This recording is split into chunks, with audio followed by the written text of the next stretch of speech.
The reason why those positive, I love myself, I'm happy with who I am, I accept myself, the reason why those mantras don't work in the beginning is because your brain rejects it. You've spent a lifetime trashing your body, trashing yourself, telling yourself you're stupid, telling yourself that you're not good enough, telling yourself that nothing's ever going to work out for you. There is no way that you're going to be able to stand in front of a mirror, everybody, look yourself in the eye and say, today's the day that I'm going to forget all that stuff and I'm just going to accept myself. And the reason why it's not going to work is because all day long, you then continue to beat yourself up. And so what does work? Well, I'm going to read from chapter 7 of my New York Times bestselling book, The High Five Habit. The place where we left off, for those of you, is page 91, where we were talking about training your mind to change the way that it views the world. Intentionally training your mind to help you. And this is an important thing to learn how to do, because if your mind is going to accept new ways of thinking and new beliefs about you, you must also train your mind to start to see the world differently. And so you can do the exercises that I'm teaching you in conjunction with what I'm about to teach you about mantras. So mistake number one, when it comes to you trying to become a more positive person and when you are trying to change the way that you talk to yourself, is you pick a mantra that you do not at your core believe, okay? You pick something that is the antithesis of how you actually believe it yourself. And so the mistake number one that you're making when it comes to mantras is that you're picking a mantra that is so far away from where you are that your mind immediately rejects it. So that's mistake number one. Mistake number two is that you pick a mantra that is simply just you repeating a statement that is the exact opposite of how you speak to yourself and how you treat yourself all day long. And so, let me just talk about this on a common sense standpoint.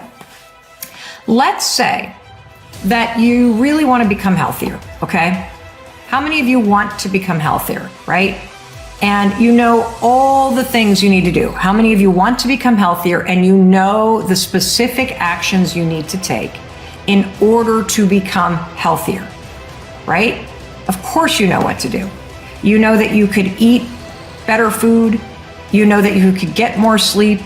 You know that you could move your body a little bit more. You know that you could drink more water.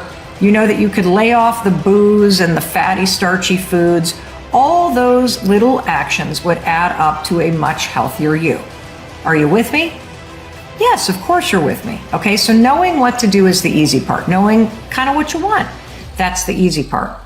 The problem with sticking to those changes is that your own negative self-talk trashes you all day long.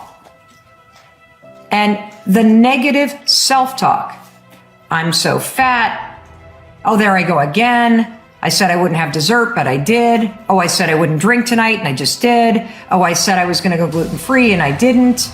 Oh, I'm sad, so I'm going to do this. Oh, I don't feel like going for a walk. All of that negative thinking and talking, it makes you feel less motivated and less worthy of the change that you want. And so if you wake up every day and you have a dream and a goal of becoming healthier, and you know that today you're going to move your body, and today you're going to drink more water, and today you're going to cut out the gluten, and today you're going to do whatever, you're going to donate the clothes that don't fit so you stop trashing yourself. All things that make you feel better, right? If you stand in front of the mirror and you say, I love you and I accept you exactly how you are. I love you and you deserve to be, and I love myself and I'm going to be healthy. I'm going to be the best me I can be. And then the next thing you do is you go into the kitchen and you glug, glug, glug, glug, glug, pour a ton of cream into your coffee. Your mind is immediately going to go, why did you just do that? Oh my God, here I go. I'm 1 minute into this. And your own negative self-talk just overrode what you said in the mirror.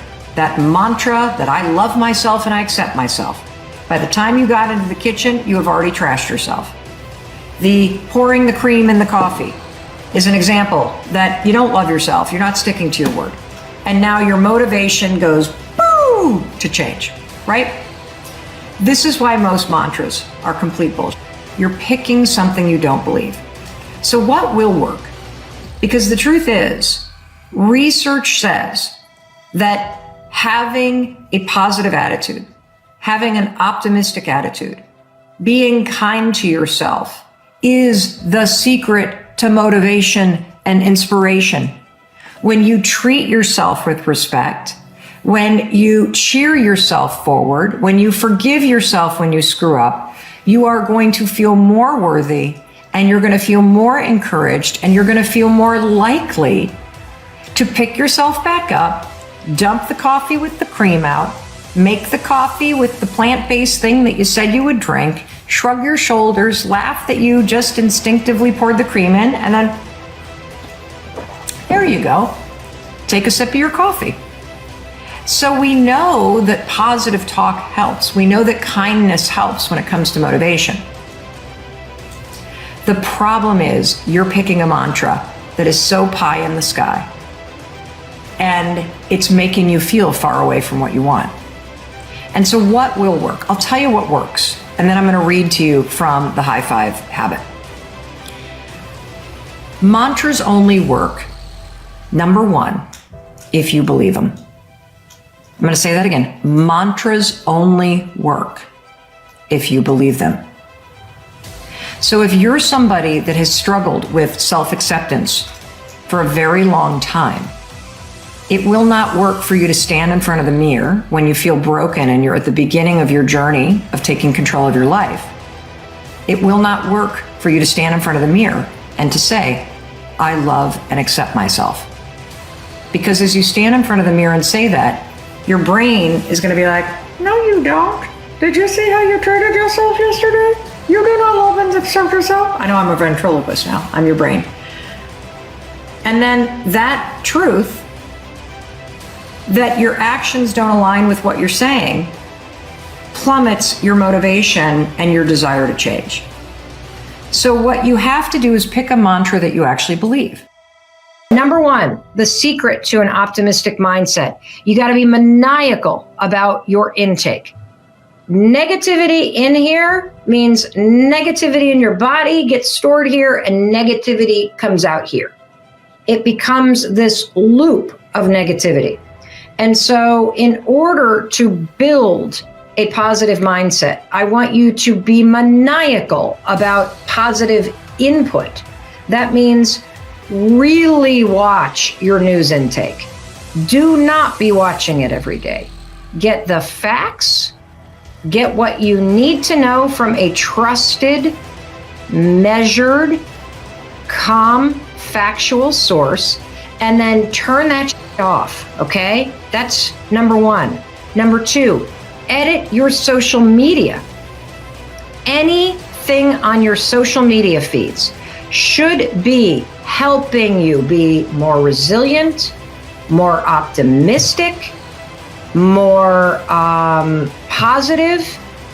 Anything that you're following that triggers you, that is negative, that rubs you the wrong way. You know, one of the things that I've noticed, I have some favorite celebrities that I have followed for a while because I think they're funny, or I love just kind of their sense of humor. But there are so many people that I have muted right now because I think that what they're doing online is so freaking out of whack. Seeing people give us advice about quarantining from the back of their estates and mansions, telling us to donate when they're not saying they're donating, seeing this kind of tone-deaf celebrity thing going on. I'm normally not a negative person about that, but I have muted so many accounts because it's not doing anything for me. And you got to be selfish right now. You have got to edit your social media feeds so that your social media feeds are helping you build an optimistic and positive mindset. And so every day, the second I see something, mute, unfollow, because Negativity in means negativity gets stored here, means negativity goes out there from you. You want to put positivity, optimism, tools, strategies, things that keep you laughing, things that keep you giving you things that you can use right now. The second you start getting overloaded with Corona stuff, mute that stuff, edit your social media based on what you need. That's number one, maniacal about your intake.